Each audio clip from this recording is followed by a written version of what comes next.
하나님 말씀 함께 찾으실 텐데요. 오늘 찾으실 말씀은 마가복음 1장 15절로부터 18절까지 말씀이 되겠습니다.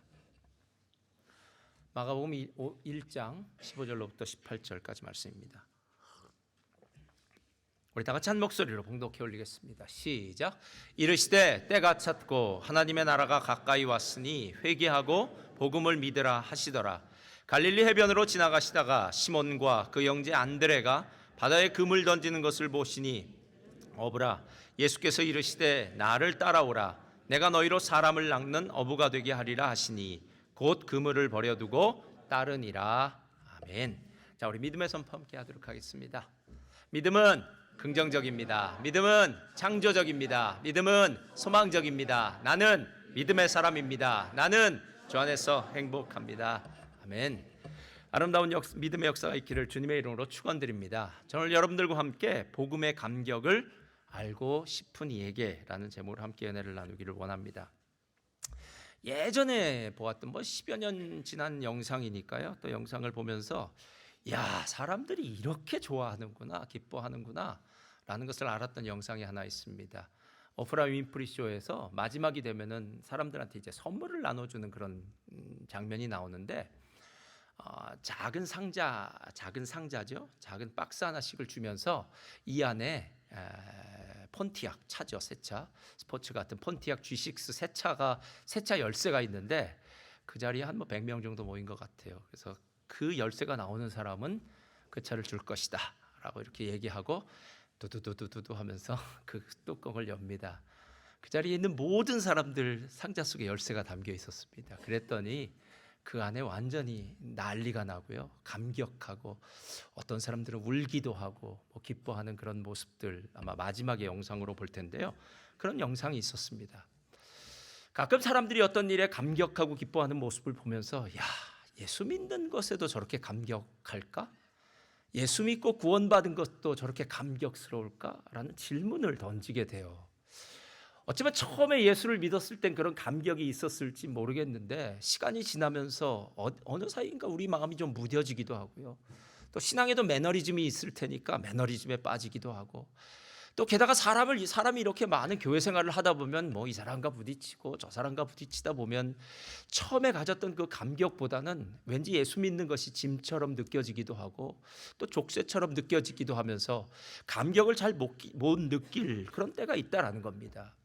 좀 전에 제가 이야기했던 오프라 윈프리한테 그 폰티악 G6 새 차를 받은 사람들, 그날은 정말 감격했을 겁니다. 1년 뒤에도 똑같이 감격할까요? 그건 잘 모르겠는데 덜 할 것 같아요. 왜냐하면 새 차는 타는 순간 중고차가 됩니다. 그래서 1년쯤 지나면 이제 중고차가 될 테고, 또 만약에 그 차가 참 좋은 차긴 하지만 어디라도 고장이라도 하나 나면은 또 그 감격스러웠던 마음도 다 사라지듯이 새 차였을 때는 감격했겠지만 시간이 지나면서도 그 차를 받은 감격이 그렇게 똑같은 강도로 지속되지는 못할 거야 라는 그런 생각이 들면서요, 혹시 우리의 믿음도 우리의 신앙도 우리의 신앙에 대한 감격도 그런 건 아닐까? 처음에 느꼈던 그 감격, 아직 못 느꼈다면 예수 믿고 느껴야 될 그 감격을 계속해서 느낄 수 있을까? 느껴야 되는 걸까? 어떻게 하면은 느낄 수 있는 방법이 있을까? 아마 그런 고민이 좀 들지 않을까라는 생각이 들었습니다. 그래서 제가 마가복음 1장 15절 말씀을 찾았습니다. 이 말씀이 정말 복음 중에선 최고의 복음에 대한 말씀인데요. 15절 한번 다 같이 읽어보겠습니다. 15절 말씀이요. 다 같이 읽겠습니다. 시작. 이르시되 때가 찼고 하나님의 나라가 가까이 왔으니 회개하고 복음을 믿으라 하시더라. 여러분, 복음의 의미를 아십니까? 복음의 내용은 알고 있어요. 예수 그리스도께서 이 땅에 오셔서 우리의 죄를 위해 십자가에 죽으시고 사흘 만에 부활하셔서 이 땅에 예수 그리스도께서 우리의 모든 죄값을 치르셨기 때문에 누구든지 예수 그리스도의 죽으심과 부활하심에 연합하는 자, 예수님을 믿는 자들은 하나님이 우리의 모든 죄를 다 간과하시고 없애주시고 예수님 때문에 구원받는다라는 것, 이것이 바로 구원의 복음의 내용입니다. 그런데 그 복음의 내용을 감싸고 있는, 오늘 좀 잠깐 덮여주시고요, 15절 말씀에는요 복음의 의미에 대해서 나와 있는데요, 이 의미를 먼저 좀 알아야 됩니다. 왜냐하면 우리가 운전면허 시험을 볼 때 먼저 보는 시험이 필기시험, 그리고 난 다음에 실기시험을 보듯이 도대체 복음이 무엇인지, 복음 안에 무엇이 담겨 있고 복음이 얼마나 중요한지를 먼저 좀 알고 나야 그 다음 단계로 넘어가서 그렇다면 이 복음의 감격을 계속해서 어떻게 느낄 수 있을까를 좀 알게 되는 건 아닐까라고 생각했습니다. 여러분은 복음의 의미를 알고 계십니까? 오늘 성경에 보면 네 가지 키워드가 나옵니다. 첫 번째는 때가 찼고, 자 뭐라고요? 때가 찼고. 두 번째, 하나님의 나라가 가까이 왔으니, 하나님의 나라가 가까이 왔으니. 세 번째, 회개하고. 네 번째, 복음을 믿으라, 이거예요. 그러니까 복음에 대해서 이야기할 때 예수님이 첫 번째 공생의 사역을 시작하면서 외쳤던 이 말씀을 꼭 기억하고 계셔야 됩니다. 때가 찼다는 말은요, 카이로스, 우리가 잘 아는 카이로스입니다. 이 시간을 정의하는, 시간을 말하는 단어는 카이로스와 크로노스가 있는데요, 크로노스는 그냥 흘러가는 시간입니다. 그러나 카이로스는 정해진 때, 아마 기회 때라고 생각하면 되는데요, 하나님이 드디어 어떤 때를 우리들에게 주셨고 그 때가 찼다, 그 때가 왔다라는 겁니다. 예전에 한국에 11월인가요? 언제쯤 되면은 백화점 세일한다는 소리가 나면 그날 아침에 백화점에는 아주머니들로 문전성시를 이룹니다. 그래서 더 빨리 들어가야 됩니다. 그래서 저는 예전에 왜 이렇게 사람들이 이렇게 빨리 들어갈까 했더니 그 이유를 알았습니다. 우리에게 맞는 보통 치수는 빨리 나간다 그러더라고요. 그래서 먼저 가서 집어야만, 먼저 가서 몇 개 남지 않은 그걸 먼저 가서 집어야 하지, 조금이라도 늦으면은 내 치수는 다 없어져 버렸다 그러더라고요. 그래서 먼저 가서 다 가지려고 하는 거예요. 또 뭐 젊은 사람들이 본다면 몇 년 전이죠. 이제 뭐 좀 꽤 됐네요. 아이폰이 새로 신상이 출시된다고 하면 애플 스토어에 전날부터 장사진을 치르지 않습니까? 그 사람들이 들은 얘기는 신상품 출시한다, 때가 왔다. 그러니까 그들은 돈을 들고 기다리고요, 또 그 다음날 줄을 서서 들어가서 대기표를 가지고 아마 그 아이폰, 뭐 핸드폰이죠, 핸드폰을 받아들이고 뭐 자기 SNS에 올리던지 뭐 사진을 찍던지 하면서 내가 이 신상품을 얻었다라고 얘기했을 때, 그때 말하는 게 바로 이 때가 찼다라는 겁니다. 이전까지는 없었다는 거예요. 근데 드디어 때가 왔다는 겁니다. 이제는 이 상품을 얻을 수 있다. 이제는 그토록 구약 성경에서 많은 선지자들이 이야기하고 예언했던 하나님의 약속이 이루어진 때가 왔다라는 말입니다. 그러니까 때가 왔다라는 말 꼭 기억하시기 바랍니다. 근데 두 번째, 그 때가 뭐냐? 하나님의 나라가 가까이 온 때다. 여기서 하나님의 나라가 가까이 왔다는 건요, 하나님의 나라는 본래는 다윗과 솔로몬을 통해서 이스라엘 백성들이 왕성하게 정말 빛났던 과거를 생각하는 시대를 하나님의 나라라고 생각했는데, 오늘 성경이 말하는 하나님의 나라는 다윗과 솔로몬 시대의 영화를 누렸던 그 정도가 아니라 다윗의 후손으로 오실 예수 그리스도께서 우리를 위해 십자가에 죽으시고 부활하시고 그리고 성령을 보내주심으로 말미암아서 구원을 완성하시고, 하나님이 우리를 하나님 나라의 백성, 하나님의 나라의 자녀로 삼아주셔서 하나님이 통치하신다, 하나님이 다스리신다. 더 이상 사탄의 저주 가운데, 심판 가운데, 진노 가운데, 죽음의 사망의 그늘 가운데 살던 우리들의 그 불행한 인생이 드디어 하나님의 은혜 가운데 하나님의 복받는 인생이 되었다, 하나님의 자녀 되었다. 그 하나님의 나라가 예수님과 함께 이 자리에 왔다라는 겁니다. 그리고 난 다음에 거기서 멈추지 않고요, 그러니까 너희는 그 하나님의 나라를 받아야 되는데 그것이 바로 회개하라입니다. 우리가 회개라는 단어만큼 오해하는 단어가 없습니다. 우리는 회개하라고 하면은요, 그냥 내가 죄를 뭘 졌는지 매일 생각해서 하나님 이것도 잘못했습니다, 저것도 잘못했습니다라고 이야기하는 겁니다. 그러나 회개의 진정한 의미는 가던 방향을 바꾸는 것입니다. 돌이키는 거예요. 그러니까 이전까지는 내가 세속적인 방법으로, 세상 사람들이 사는 방법으로 살았고 나의 이기적인 방법으로 삶을 살았을지 모르지만, 이제는 나의 삶의 목적지가 분명하다. 예수 그리스도, 하나님의 나라, 그리고 내가 중심되는 삶이 아니라 하나님이 중심되는 삶, 나는 나의 삶의 방향을 바꿨다라는 겁니다. 그래서 이 회개한다는 것은요, 방향이 바꾸어졌기 때문에 이제 앞으로는 그 방향에 따라서 내가 마지막 도착할 도착지는 다른 곳이 올 것이다라는 겁니다. 아인슈타인이 이 말을 했다 그러더라고요. 어제와 똑같이 살면서 다른 미래를 기대하는 것은 정신병 초기 증세다. 좀 아인슈타인이 아주 심하게 얘기했는데요, 꼭 이렇게 생각하시면 됩니다. 학생이 어제처럼 게임하면서 그냥 놀면서 내일 시험에 좋은 성적을 기대하거나 얻을 것이라고 생각하는 것은 착각이라는 겁니다. 어제와 똑같은 생활 습관, 식습관을 갖고 있으면서 건강한 내일의 자신의 모습을 기대한다면 그것도 어불성설, 말이 안 되는 것입니다. 여러분, 만약에 여러분의 인생에 새로운 미래, 창조적인 미래, 정말 소망적인 미래, 내 인생이 좀 달라지고 싶어, 내 인생이 변하고 싶어, 내 인생이 좀 완전히 승리하는 인생이 되고 싶어 라는 생각을 가졌다면요, 여러분의 현재 방향을 바꾸셔야 됩니다. 지금 사는 방식처럼 살면 안 됩니다. 그래서 습관이라는 것이 중요한 이유는요, 습관은 내가 일부러 이렇게 살아야지가 아니라 그렇게 사는 습관이 잘 길러지면 나중에 우리의 삶은 습관이 변하여 우리의 운명으로 바뀌어지는 놀라운 역사가 있다는 거예요. 그래서 회개는 방향을 돌이키라는 거예요. 삶의 방향. 그리고 난 다음에 복음을 믿으라 라고 이야기하는데, 이것은 하나님과의 인격적인 관계를 가지라는 겁니다. 복음을 믿으라는 말의 다른 의미는요, 복음 안에서 살라. 저를 따라하시 바랍니다. 복음 안에서 사는 것은 예수 안에서 사는 것입니다. 이게 예수 안에서 사는 거예요. 그러니까 단순히 방향을 바꾸고 방향만 정한 것이 아니라 이제부터의 삶은 예수 안에서 예수님과 친밀한 인격적인 관계를 누리면서 사는 것, 이것이 바로 복음의 삶, 이것이 바로 복음이다라는 겁니다. 그래서 생각해 보니까 그래요. 우리가 매일매일 말씀을 통해서 하나님과 교제하는 이유는 예수님을 사랑하기 때문에 사랑하는 예수님을 더 알기 위해서 말씀을 보는 거고요. 사랑하는 예수님과 더 오랜 시간을 함께 이야기를 나누기 위해서 기도를 하는 거고요. 게다가 주일 오늘 이 자리에 모인 이유는 저를 따라하시 바랍니다. 주님을 사랑하기 때문에 이 자리에 모였습니다. 맞나요? 틀리나요?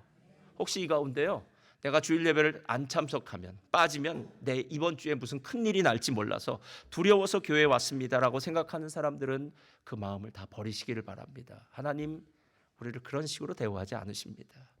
여러분, 이 좋은 예배를 하나님을 사랑하기 때문에 모인 것이지 하나님이 무서워서 모였다는 이 바보 같은 생각은요, 머릿속에서 깨끗이 지우시길 바랍니다. 하나님이 우리를 위해서 해주신 걸 생각하면은요, 우리는 정말 마음 가운데 정말 하나님이 정말 대단하신 분이야 라는 생각밖에 할 수 없다라는 거예요. 사도행전 16장을 보면요, 한국에 가면 정류소마다 붙어있는 가장 우리 예수 안 믿는 사람도 잘 아는 성경의 글귀가 있습니다. 여러분 아실 거예요. 이르시되 주 예수를 믿으라, 그리하면 너와 내 집이 구원을 얻으리. 이건 예수 안 믿는 사람도 잘 압니다. 그런데 이 배경을 좀 생각해 보면 이래요. 빌립보 간수가 있었습니다. 이 사람 공무원 생활을 하던 사람인데요, 잘 살았습니다. 간수장이었으니까요, 높은 공무원의 직위를 갖고 있었겠죠. 그런데 어느 날 이 사람의 세계가 완전히 무너져 버립니다. 아니 세상에, 감옥이 지진으로 흔들리는 건 그래도 이해가 가요. 그런데 옥문이 열리는 것까지도 이해가 가요. 근데 사도행전 16장을 보면 정말 미스테리한 일이 벌어지는데요, 사람의 손에 채여있던 착고도 풀어진답니다. 아니, 지진이 나는 것과 착고가 풀어지는 게 무슨 연관성이 있겠습니까? 그때 그는 자기가 단단하게 지키고 있던 이 감옥, 이거 인간의 힘으로는 안 되는구나. 그리고 감옥을 지키는 간수장이었으니까요, 사람들이 모두 착고에 채워져서 감옥 안에 있어야 되는데 이제 감옥의 문도 열려지고 착고도 풀려졌으니까 다 도망갈 거라고 생각해서 스스로 목숨을 끊고 차라리 내가 정의롭게 이렇게 죽으면 우리 남은 가족이라도 살 수 있겠지 생각으로 자결하려고 했어요. 그때 사도 바울이 그 사람을 말립니다. 그리고 난 다음에 그 사람이, 간수가 사도 바울에게 얘기합니다. 선생이요, 우리가 어떻게 하면 살 수 있겠습니까?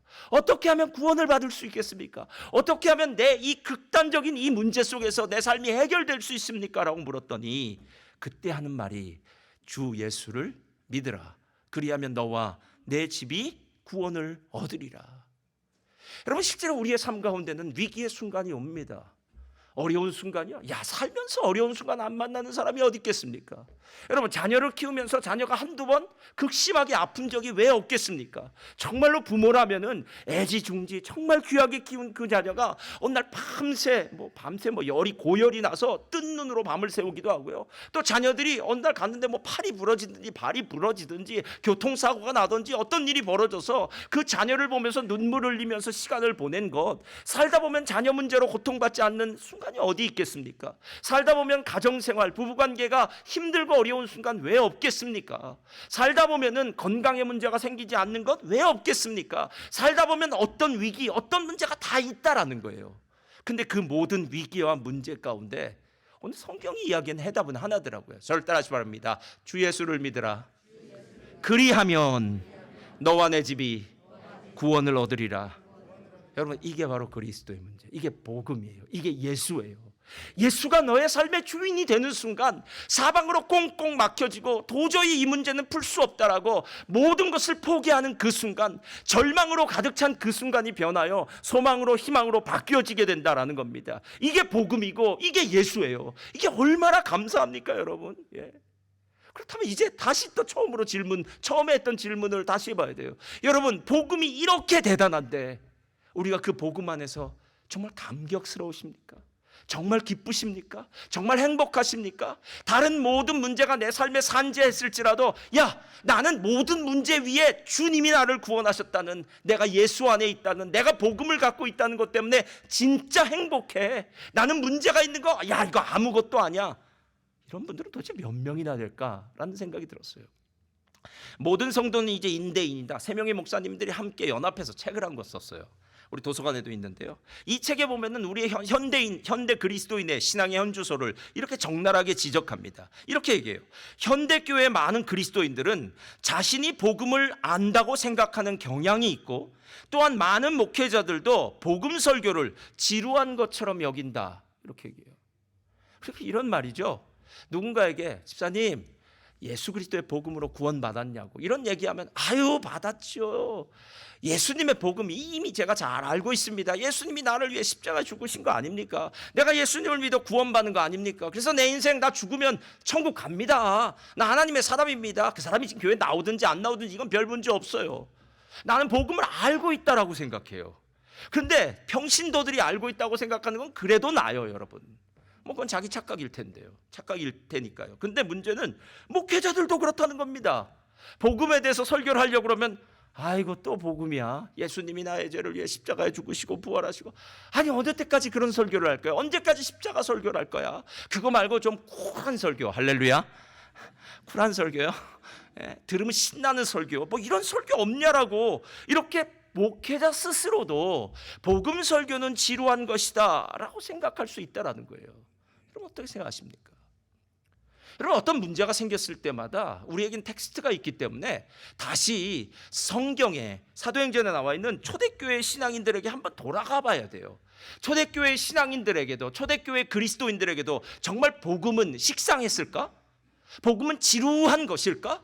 예수를 전하는 것, 아유, 또 지루한 거 전해야 돼요? 라고 이야기했을까? 그렇지 않더라는 거예요. 성경이 말하는 초대교회 성도들의 신앙은요, 그들은 예수 그리스도를 공중 앞에서 가르치고요, 예수 그리스도를 예배하고 찬양했고요, 예수 그리스도를 증거했고요, 초대교회 성도들의 마음은 온통 예수로 가득했고요, 그들의 마음은 복음으로 가득할 뿐만 아니라 예수로 뜨거웠었다라고 얘기해요. 그들은 핍박이 와도 예수의 이름 전하기를 멈추지 않았고요. 더 놀라운 사실은 핍박을 받으면 오히려 예수님이 받으신 그 핍박과 동일하다고 생각해서 그 핍박받는 것을 자랑스럽게 생각했다라는 거예요. 아니, 우리는 조금만 핍박을 받고 조금만 어려움이 생겨도, 아니, 왜 하나님, 내가 주님 앞에 무슨 죄가 이렇게 많아서, 김 집사 저 집사들은 다 별일 없는데 왜 나는 무슨 억하심정이 있어서 이렇게 어려운 일들을 주냐고 불평하고 원망하는 경우가 참 많은데, 초대교회 성도들은요, 불평과 원망을 하지 않고, 야, 예수님도 비난을 받았어, 예수님도 사람들에게 핍박을 받았으니까 내가 받는 이 핍박이 예수님 같은 핍박이구나, 할렐루야. 이래서 자랑했다라는 거예요. 저는 우리 전하 여러분이나 예수님처럼 핍박받는 걸 자랑하시기를 주님의 이름으로 부탁드립니다. 예. 그리고 난 다음에 이렇게 얘기해요. 그래서 현대 기독교에서의 강의와 설교는 그분, 즉 예수보다 그것을 강조하는 경우가 많다. 사도 바울의 편지는 복음, 즉 예수 그리스도의 이야기로 가득 차 있는데, 오늘날의 강의와 설교는 복음은 이미 다 알고 있다고 전제하고 기도하는 방법, 응답받는 비결, 행복한 가정생활, 리더십, 사회 정의, 형통함, 부와 건강, 뭐 행복한 라는 이런 것들을 전할 때가 많다라는 거예요. 아니, 이런 것들이 잘못됐다는 얘기는 아닙니다. 문제는 이 모든 것들은 복음으로 해석되지 않으면 잘못 이해가 되고 세상에서 말하는 다른 종교들이나 아니면 자기 개발자들이라고 얘기하나요? 그런 자기 개발하는 그런 사람들이 얘기하는 것, 세상에 성공한 사람들이 말하는 것, 심리학자들이 말하는 것과 복음이 교회에서 말하는 게 뭐가 다르겠느냐라는 거예요. 세상에서 말하는 것과 교회에서 말하는 것의 다른 이유는 오직 한 가지밖에 없다는 겁니다. 우리는 예수 그리스도가 우리를 위해 십자가에 죽으시고 부활하셨다는 이 사실, 즉 세상 사람들은 어리석다고 이야기하고 바보 같다고 이야기하는 그 사실이 우리 안에 있기 때문에 우리 안에서는 그 복음의 불길이, 예수 그리스도의 그 불길이 계속해서 타올라서 우리의 삶에는 감격이 끊어지지 않는다라는 겁니다. 복음의 의미 바로 이런 거예요. 그러니까 이 복음을 갖고 있는 그 사람은 다른 어떤 것들은 다 배설물처럼 여기지만 예수 그리스도를 아는 이 고상한 지식은 이것만은 뺏길 수 없다라는 거예요. 왜냐? 이것이 있기 때문에 내 인생이 존재하는 것이고 내 삶이 의미 있는 것이고 내가 지금 어디에서 와서 무엇 때문에 살며 어디로 가는지를 분명히 알고 있다라는 겁니다. 그런데 오늘 감사한 건요, 마가복음이 거기서 끝나지 않고 그 다음 절에 첫 번째 복음의 수혜자에 대해서 얘기해요. 15절, 16절, 17절 한번 펴주세요. 다 같이 읽겠습니다. 시작. 갈릴리로 해변으로 지나가시다가 시몬과 그 형제 안드레가 바다에 금을 던지는 것을 보시니 그들은 어부라. 예수께서 이르시되 나를 따라오라. 내가 너희로 사람을 낚는 어부가 되게 하리라 하시니 곧 그물을 버려두고 따르니라. 이렇게 끝나요. 여러분, 이 말씀 이해 가십니까? 우리 한국 사람들이 이런 거 참 잘해요. 충청도 사람들은 괜찮아요 이러면 뭐가 괜찮은지 모르는데 괜찮다고 서로 아는 거예요. 전라도 분들은 거시기 하면 그냥 다 거시기가 뭔지 몰라도 다 아는 거예요.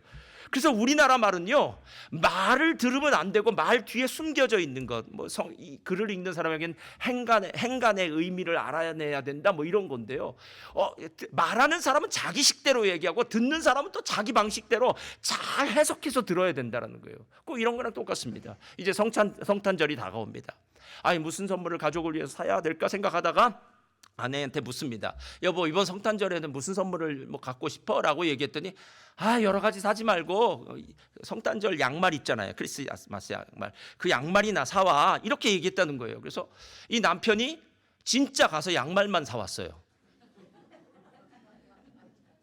그리고 나서 그 다음 날부터 밥도 못 얻어 먹었다는 비참한 이야기가 있습니다. 여러분, 한국 사람이 양말 사오랬다고 그 양말만 아내가 정말 사오길 원했을까요? 그런 사람도 있겠죠. 그 중에 너무 착한 아내가 있다면. 그러나 우리가 알고 있는 아내들의 마음은 그렇지 않아요. 양말 속에 뭐가 있어야 돼요. 아주 중요한 거. 반지는 없더라도 그와 비슷한 값어치가 있는 것. 그러니까 아내가 기뻐할 뭔가가 있어야 돼요. 그래서 막 뒤져보는 거예요. 근데 뒤졌는데 아무것도 안 남으면 큰일 납니다, 여러분. 여러분, 이 말 한번 다시 들어보세요. 갈릴리 해변으로 예수님 지나십니다. 지난다는 것은 걸어 다니셨다라는 얘기예요. 그런데 베드로와 안드레, 시몬과 안드레가 그물을 이렇게 씻었대요. 그러니까 이거는 밤새 그물질을 하다가 물고기를 잡다가 이제 아무것도 못 잡으니까, 못 잡았다는 얘기는 없으니까 이제 아침이 되니까 이제 배를 해변에 붙이고 그물을 다시 깨끗하게 하는 거죠. 다음 날 또 밤에 나가야 되니까. 근데 예수님이 오시자마자 다짜고짜 이렇게 말합니다. 나를 따라오라. 내가 너희로 사람 낚는 어부가 되게 하리라. 그랬더니 갑자기 물고기를 잡던 이 어부들이 무슨 생각이 들었는지 시몬과 그 형제 안드레가 그물과 배를 다 버려두고 예수님을 따라갔답니다. 이게 말이 됩니까, 여러분? 실제로 마가복음은 이 사건이 중요하기 때문에, 그리고 빨리빨리 전개하기 때문에 요약해서 이 말을 썼지만 이 뒤에는 진짜 우리가 알아야 될 큰 내용과 의미가 담겨져 있다는 거예요. 누가복음 5장에 이 이야기가 나옵니다. 이 이야기는 그 전날 밤부터 시작돼요. 그 전날 밤도 여느 밤처럼 베드로와 안드레는 아마 함께 물고기를 잡으러 갔을 겁니다. 역시 낚시는 밤에 잘 돼요. 그래서 밤에 나가서 했는데 나갔습니다. 그런데 이게 웬일입니까? 세상에 물고기를 많이 잡는 것도 기적이지만 그물을 던져대 물고기 피레미 새끼 한 마리도 못 잡은 이날도 아마 기적 같은 날일 거예요.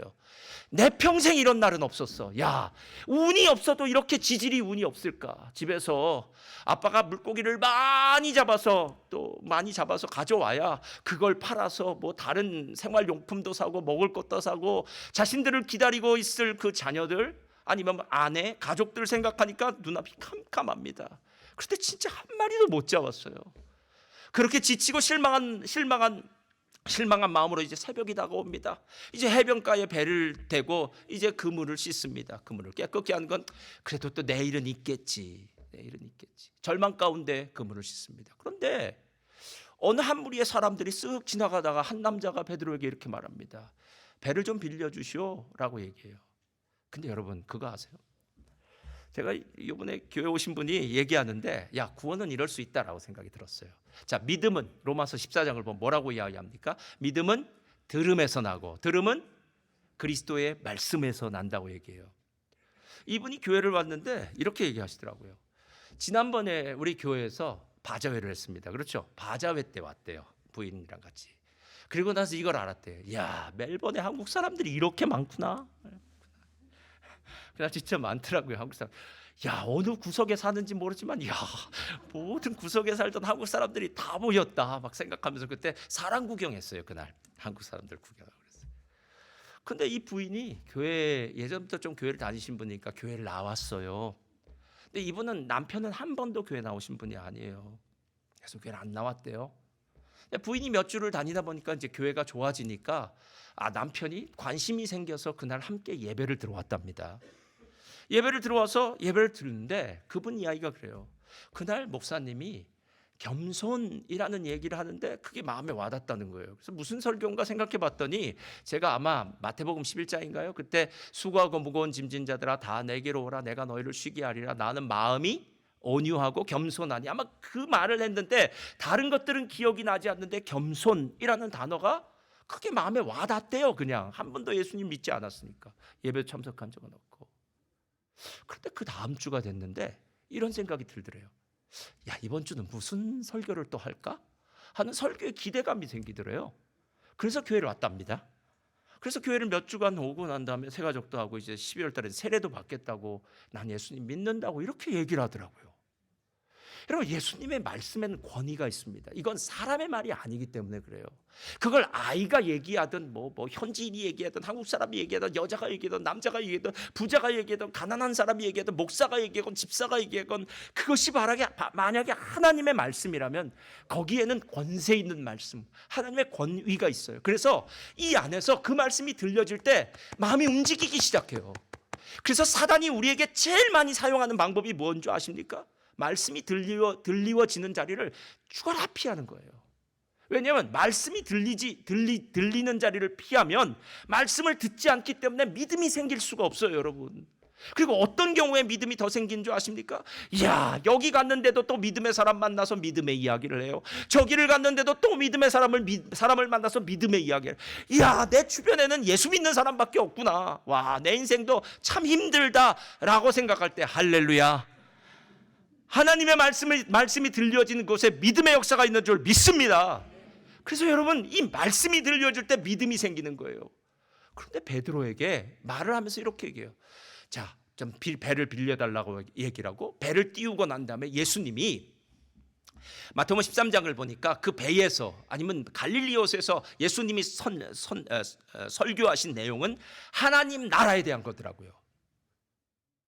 그러니까 베드로는 얄짤없이 그 배에서 노를 젓고 있었을 테니까요. 또 주인이니까요. 예수님의 하나님 나라에 대한 설교를 다 듣게 됩니다. 근데 여러분 이상하죠? 처음에는 뭐 졸다가 아유 재미없다 야 설교는 뭐 이렇다 생각했는데 시간이 지나면서 예수님이 한 30분 이상 하시지 않았겠습니까? 예.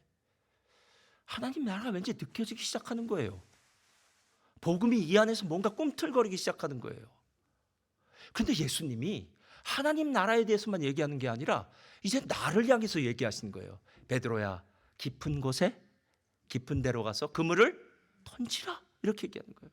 저 같으면 그 순간에 베드로는 예수님의 손부터 봤을 거예요. 여러분, 업으로 잔뼈가 굵은 사람의 손과 목수로, 우리 집사님들 중에 목수 많지만 목수로 잔뼈가 굵은 사람은 손이 틀릴 거예요. 그렇지 않겠습니까, 여러분?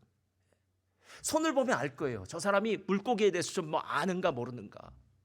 근데 아무리 생각해도 저 사람 물고기와는 상관없는 사람 같아요. 근데 분명히 상관없는 것 같아요. 우리 한국 속담 중에 뭐 내 손에 장을 지진다 뭐 이런 소리 있잖아요. 그래서 제가 도대체 내 손에 장을 지진다는 게 무슨 말이냐 했더니 내 손 위에다 간장을 올려놓고 그 밑에 불을 떼워서 간장을 끓인다는 말이랍니다. 와, 이거 진짜 무시무시하더라고요. 말도 안 된다는 얘기죠. 말도 안 된다. 만약에 목수인 예수가 그것도 대낮에 깊은 곳에 그물을 던져서 물고기를 잡는다면 내 손에 장을 지진다 하는 이런 생각으로 그물을 던지겠죠. 베드로가 이렇게 얘기해요. 내가 밤이 맞도록 수고했습니다. 이 갈릴리 바다는 내가 어렸을 때부터 자라난 곳이기 때문에 너무나 잘합니다. 나는 어부입니다. 전문가입니다. 그러나 나는 어젯밤 실패했는데 내가 당신의 말을 듣다 보니까, 그게 하나님 말씀인데요, 이 가슴에 뭔가 느껴지는 게 있습니다. 그래서 말씀에 의지하여 그물을 내리리이다, 이렇게 얘기해요. 뭐 결과는 여러분 너무 잘 아시죠? 예, 한 배가 아니라 옆에 있는 야고보와 요한의 배까지 불러서 배에 가득히 그물 가득히 물고기를 잡았다라는 얘기예요. 근데 여기서 이상한 일이 벌어져요. 베드로가 갑자기 예수님 앞에 무릎을 꿇고 이렇게 얘기합니다. 주님, 저는 죄인입니다. 저를 떠나주세요. 이렇게 얘기해요. 이게 무슨 말인지 아십니까? 구약에는 내가 생각했던 상상을 초월하는 일, 그러니까 이건 인간이 할 수 없는 일, 이런 일들을 경험할 때, 이런 기적을 경험할 때 이분은 하나님밖에는 없는 거야 라는 하나님에 대한, 하나님의 임재와 영광에 대한 두려움이 임하는 거예요. 실제로 구약에 이것과 비슷한 경우가 나와요. 실은 구약에는 다 신약에 나와 있는 일에 대한 비슷한 이야기가 있어요. 민수기 11장을 보면 이스라엘 백성들이 매일 만나만 먹는다고, 만나가 맛이 안 났나 봐요. 그래서 안 만난가 봐요. 그래서 만나만 먹어서, 이런 개그 하지 말아야 되는데 만나인데 안 만나요. 만나만 먹습니다. 우리가 아주 만나 때문에 질렸습니다. 만나빵 말고요. 그 만나에 질렸다는 거 얘기를 해요. 그래서 모세가 내가 이 사람들한테 어떻게 해야 됩니까? 근데 하나님은 화도 안 내시고 이렇게 얘기해요. 내가 이 백성들한테 고기를 먹게 할 텐데 한 달 동안 먹게 할 거라고. 코에서 단내가 날 정도로 먹게 할 거라 그래요. 그때 모세가 했던 얘기 한번 들어볼까요?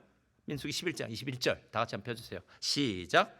모세가 이르되 나와 함께 있는 이 백성의 보행자가 60만 명이온데 주의 말씀이 한 달 동안 고기를 주어 먹게 하겠다 하시오니 그들을 위하여 양떼와 소떼를 잡은들 조카오며 바다에, 자, 이럴 때 하는 말이 그럴 수 없습니다. 불가능입니다라는 말이에요. 여러분, 불가능이라는 말은 언제 썼냐 하면요, 우리가 극심한 위기를 만났을 때 이렇게 써요. 우리로는 해결할 수가 없어요. 왜 그토록 많은 사람들이 마지막에 자기 목숨을 스스로 끊습니까? 이유는 난 이 상황을 벗어날 수 없다라는 거예요. 이 상황을 못 벗어난다면 차라리 내가 죽으면 상황 벗어날 수 있는 거 아니야? 라고 생각하면서 왕따를 당하던 그런 친구들이, 뭐 사업에 실패한 사람들이, 아니면 뭐 연애에 실패하고 죽는 건 더 바보예요. 세상에 반은 여잔데 세상에 반 남자고. 할렐루야. 다른 사람을 찾으시기를 부탁드립니다. 아니, 왜 죽는지 모르겠어요. 그런데 자기 입장에서는 이젠 아무런 소망이 없다고 생각하는 거예요. 아무런 소망이요. 절망이에요. 모세가 오늘 이야기하는 거 아닙니까? 이건 절망입니다. 하나님, 이건 미친 짓이에요. 미친 짓이에요. 내가 이 백성을 내 배로 낳았습니까? 도대체 나한테 왜 이렇게 힘들게 하십니까? 라고 얘기해요. 그때 그 다음 절 하나님이 이렇게 말씀하십니다. 다 같이 시작. 여호와께서 모세에게 이르시되 여호와의 손이 짧으냐? 내가 이제 내 말이 내게 응하는 여부를 보리라. 뒤에 거 잘 들으세요. 내 말이 내게 응하는 여부를 내가 보리라. 아까 이야기했던 신앙이 이론이라면요, 이론이 경험되어지지 않는 이론은 아무 의미가 없습니다. 제가 제일 싫어하는 말이 탁상공론입니다. 여러분, 교회에 모임을 하거나 무슨 일을 할 때 탁상공론할 때 많아요. 그러니까 실질적으로 그 문제를 서로 해결할 마음도 별로 없어요. 그 문제에 대해서 별 생각하지도 않았어요. 그런데 함께 모여서 탁상공론이죠. 상 위에서 그냥 공허한 얘기를 하는 거예요. 그러면서 한참 이야기를 하면서 결론도 탁상공론을 하니까 애매한 결론만 내려요. 그리고 난 다음에 우리가 모여서 무슨 얘기를 했는지, 무슨 결론을 냈는지도 몰라요. 실행의 의지도, 실행의 어떤 구체적인 행동도 하지 않는 탁상공론 제일 싫어합니다. 그럼 오늘 하나님을 믿는 사람들의 특징이 뭔지 아십니까? 이론이 실제로 우리의 삶 가운데 체험되느냐라는 거예요. 그래서 우리에겐 간증이 필요하고요. 신앙은 하나님을 진하게 만난 어떤 분명한 체험이 있어야 돼요. 그래서 우리의 다음 세대죠. 이 세들이 참 어떤 면에서는 그게 좀 불행한지도 모르는데요. 또 불행한 건 아니에요. 좋은 부모님 만나서 어렸을 때부터 신앙생활하니까 좋겠죠. 근데 하나님을 반드시 만나려면 자신의 인생 가운데 오늘 베드로와 같은 그런 위기의 순간, 막다른 골목, 절벽에 서 있는 것 같은 그런 삶의 위기를 반드시 만나야 돼요. 제가 보니까 언제 우리가 진짜 예수님을 만나고 그 예수님이 우리에게 주시는 나는 부활이다, 내 말은 사람을 살리는 거야, 내 말은 기적을 일으키는 거야, 나는 보행자가 60만 명, 그 옆에 있는 아이들과 여자들까지 다 치면 200만 명이나 되는 이 사람, 너는 사람들의 명수를 셀 수 있는 능력이 있을지 모르지만 나는 그 사람들을 전부 먹일 수 있는 능력이 있는 여호와 야훼 전능한 하나님이야. 할렐루야. 그럼 이걸 삶 속에 체험해야 된다는 거예요. 체험해야 된다는 거예요. 제가 예전에도 그런 얘기한 것 같네요. 어느 권사님이 저를 찾아왔어요. 그래서 저한테 얘기하는 거예요. 목사님, 우리 아들 집사님 이번 내년에는 일 시키지 말아달라고 그러더라고요. 그래서 왜 그러냐, 걔가 요즘 장가 간 지 얼마 안 돼서 이제 직장 일인데 일도 해야 되고 집도 사야 되고 무슨 일도 해야 되니까 교회 일 같은 거 자꾸 해서 지금은 빡세게 좀 일해서 돈 좀 벌어야 될 때라고 그러더라고요. 그래서 제가 안 시켰습니다. 왜냐하면 전 착한 사람이라서 또 그렇게 청탁을 하면 다 안 시켜줘요. 왜냐하면 시키지 말아달라는데. 그래서 속으로는 이렇게 생각해요. 아닌데. 아니 세상 사람들과 똑같은 방식으로 살면서 얻어진 물질은 그건 세상 사람들과 똑같겠죠. 힘들고 어렵겠지만 주님 앞에 예배드리고 힘들고 어렵겠지만 주 앞에 섬기고 봉사하는데 이상해요.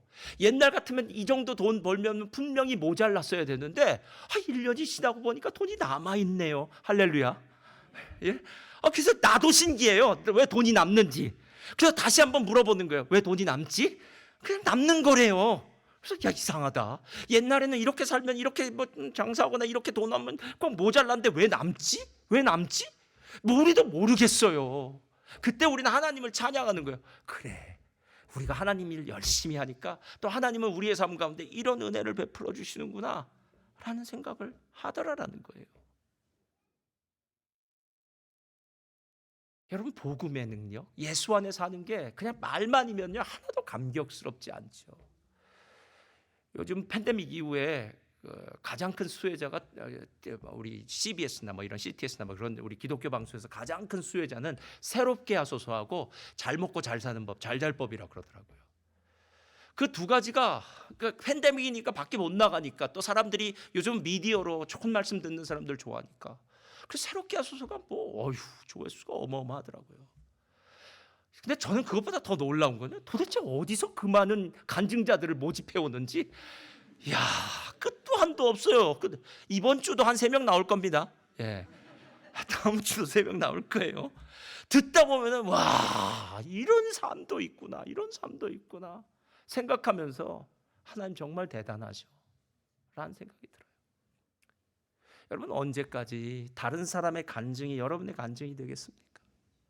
혹시나 우리의 마음 가운데 복음에 대한 감격이 사라졌다? 요즘 난 식었어. 나는 요즘 지친 것 같아. 여러분, 지쳤다, 식었다 이런 얘기 100번, 1000번 계속 해보십시오. 계속 지치고 계속 식고 계속 멀리 갑니다. 여러분, 지쳤다, 식었다 할 때 이 시간 잠깐만 멈춰 서세요. 저는 요즘 욥기를 보면서 이걸 배웠어요. 욥기에 왜 그토록 오랜 많은 장들을 욥과 세 친구들의 지혜에 대해서 얘기하고 있을까? 와, 세상 지혜도 대단하더라고요. 예.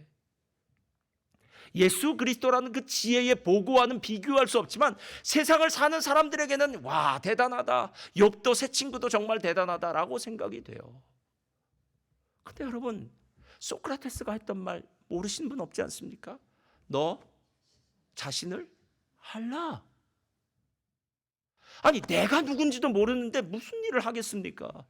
성경은 이렇게 얘기합니다. 어디에서 와서 무엇 때문에 살며 어디로 가는지. 아니, 우리가 우리 자신에 대해서는 알아야 될 거 아닙니까?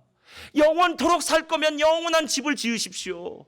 근데 만약에 영원토록 살지 못한다면 남은 날수를 계수하시고 이때쯤 되면 내 인생에 이런 시기가 올 거야 라고 생각하면서 겨울이 온다면 개미들처럼 겨울을 위해서 양식을 준비하시고 이제 여름이 올 거라면 이제 집안을 단장하시고 이제 여름 옷들을 꺼내놓아야 놔야 될 것 아니겠냐는 거예요.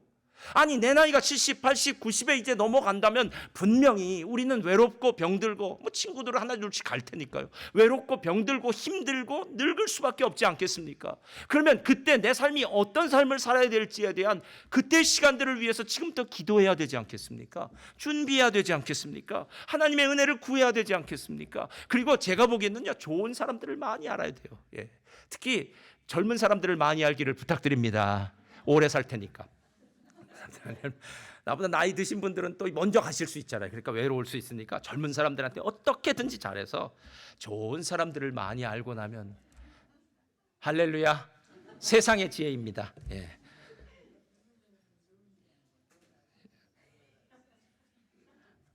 오늘은 지금은 제게 이야기한 시간이에요. 예.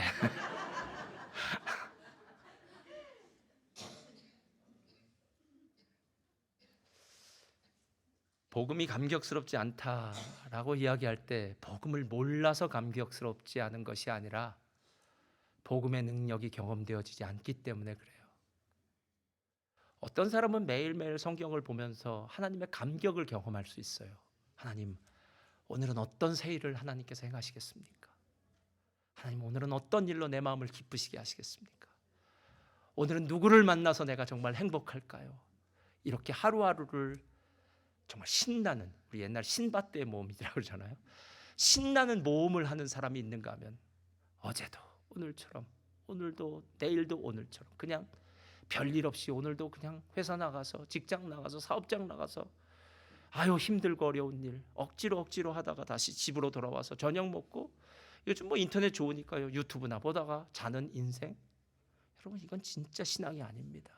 사랑하는 성도님들, 무엇 때문에 사십니까?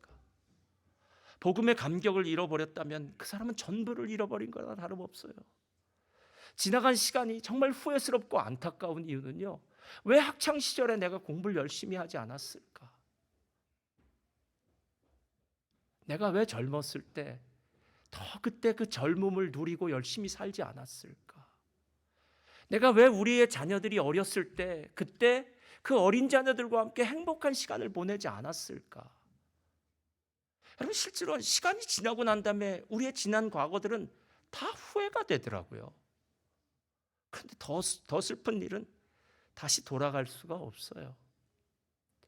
그래서 복음이 있어야 된다는 거예요. 복음의 렌즈로 우리의 인생을 다시 보고, 복음의 렌즈로 세상을 다시 보고, 복음의 렌즈로 우리 주변의 상황들을 다시 보기 시작하면 지금 진짜 중요한 게 무엇인지 보여지기 시작하고, 복음의 능력은 그 문제를 하나님께 기도하고 그 문제를 하나님께 응답받고 매일매일 하나님의 은혜 안에서 모험하는 인생을 살 수 있다라는 겁니다. 제가 예전에 했던 간증 중에 이 간증하면은 어느 분이 크게 은혜 받았다고 그러더라고요. 제가 짜장면집 갔던 간증 아닙니까? 유학 와서요. 그때 정말 힘들고 어려웠어요. 그래서 유학 생활하면서 그때 집안 식구들한테 이렇게 얘기했습니다. 오늘 짜장면집에 간다. 짜장면을 시키든 짬뽕을 시키든 탕수육을 시키든 하나만 시켜야 된다. 우리 돈이 없어. 이렇게 얘기했어요. 그러면서 시켰는데 좀 마음이 안타깝더라고요. 짜장면 먹으면 탕수육도 같이 시켜야 되는데 주여 생각하면서 그때 갔습니다. 그리고 갔는데 그때 하나님이 큰 은혜를 베풀어 주셨습니다. 개업 1주년 기념 모든 음식에 탕수육 무료 서비스. 저는 아직도 그 문구가 생생하게 있어요. 벨모아에 있었던 아소원이었는데요. 저는 하나님의 능력을 경험했습니다. 내 주머니의 능력이 아니라 하나님의 능력은 하실 수 있습니다. 여러분, 삶에 벌어질 그 놀라운 일들을 왜 기대하지 않으십니까? 내일 아침이라도 말씀 보시면서요, 기도하시면서요, 하나님, 내 이 지루한 인생에, 따분한 인생에 하나님 뭔가 새로운 일을 좀 주세요. 놀라운 일을 주세요. 이건 오직 하나님만이 하셨다는 놀라운 간증의 일을 주세요. 할렐루야. 그 간증을 경험하면서 구원에 대한 감격을 누릴 수 있을 겁니다. 아마 우리가 마지막 한번 영상 한번 봐주시고요. 이제 마지막 끝낼 텐데요. 이 영상 아까 이야기했던 영상인데요. 이 감격은 어쩌면 우리가 마지막 하나님의 심판대 앞에 섰을 때 누릴 감격일지 모릅니다. 함께 영상 봐주시기 바랍니다. Hold on. And someone in this audience still has the chance to go home with a brand new, fully loaded Pontiac G6. Okay, right now, everybody in the audience, now listen to me carefully, is being given a special package, and I don't want you to open it. Do not shake it, do not open, do not open. Take the box and hold it in your lap. Do not open. And now here's the deal. Listen carefully. Inside one of these boxes is a key. Do not open it yet. If your box has a key, you will be the last person today to get one of those cute little G6s. Okay? Who will it be? Are you ready? Hold on. Are you ready? JR is back in our audio booth. JR, this calls for a drum roll. Cue the drum roll.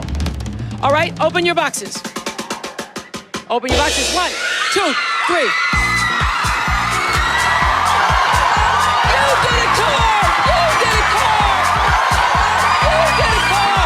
You get a car! Everybody gets a car! Everybody gets a car! Oh my goodness!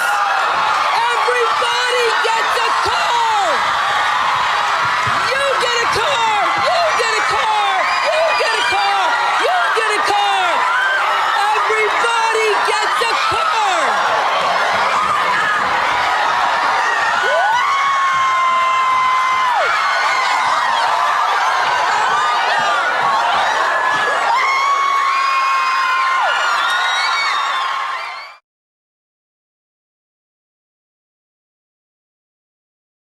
행복한데요.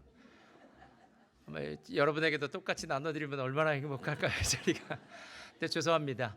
마지막 날 주님의 심판대 앞에서 우리 다 박스 하나씩 받을 것 같아요. 근데 천국 열쇠 받을 겁니다. 그때 어느 사람 막 울기도 하고 막 감격스러워 하는데요.